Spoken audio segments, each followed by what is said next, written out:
Today we're going to talk about specific appliance features and really ones that really are a little bit of a waste of money. So they may be things that you see marketed and you think, wow, those are great, or could be really functional. We're here to tell you, probably a waste of money. So let's start that right off. Let's jump into it. And we're going to start with push to open doors. Push to open appliances, you see it, very clean, minimal design, whether it's a dishwasher or a big built-in refrigerator, even wall ovens, that have the idea of clean aesthetic. I get why people want to do it, but the idea that you would push the door gently and the door would open. That's the problem. A lot of things if you brush it gently, if your dog hits it gently, if your child hits it gently, if you back into it, I mean, these things are opening all the time as well. They're just very finicky with the weight of the door and everything else. So I would tell you, if we sell 20 push to open appliances, we have issues with 14 of them, 15 of them. And that's not to say that they're not well installed, but there's a lot to it. So we're seeing a trend of manufacturers absolutely getting out of it. Definitely, yeah. Very premium brands that are getting out of it because they can't get it right. And there's some brands that are just neglectfully saying, hey, I'll corner the market by being the one still in that space, because there are some people that still inquire about it.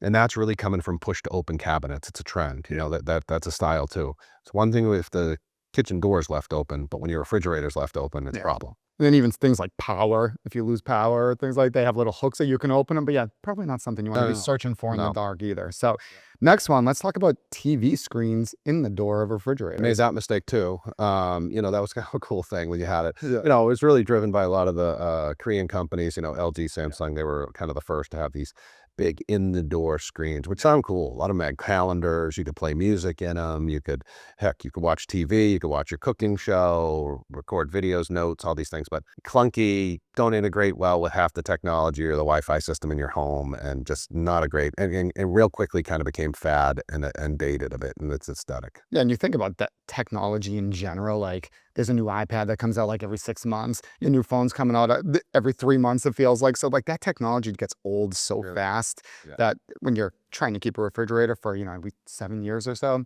probably that technology is not going to be great by then. Next one I would say is half load, top load only cycles in your dishwasher.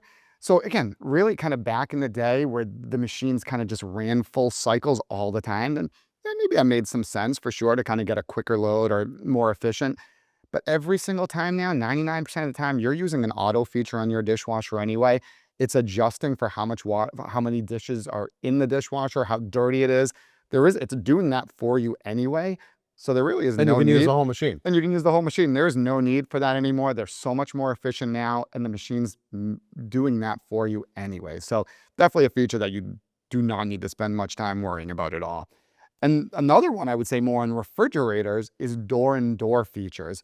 So we've seen kind of in refrigerators, and kind of still a lot of like the LGs, the Samsungs, which they innovate a lot, not to say that it all kind of works out in the end. What these door-and-doors were, it allowed you from the front to kind of open a smaller door within the door to quickly get access to some of your most used products in the refrigerator. Could be condiments like ketchup, mustard, whatever it may be. That was kind of the idea. You open it, you have a small little bin there that you can pull the things in and out quickly without opening the full door. Chances are, especially if you have a family with young kids and things like that, they're opening that door anyway.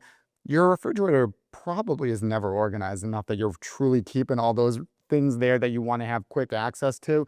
So it's kind of a feature that really used up more space in the refrigerator door than it was worth, because now you're losing space to try to make that door and door a little bit.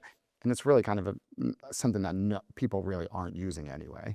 Correct. And then lastly, I would say, kind of talking about smart features and Wi-Fi type stuff, remote start ovens. Yeah, we like smart technology in appliances. We like the ones that look for service and make recommendations, the unit's working right, or some tweaky cool countdown timers, things like that are great with smart recipes, things. But we don't like remote start, or certainly I don't, I should say. That is many times a feature that you can pay additional for. There's a select model in a suite that has that ability, smart-wise, to turn the oven on in advance.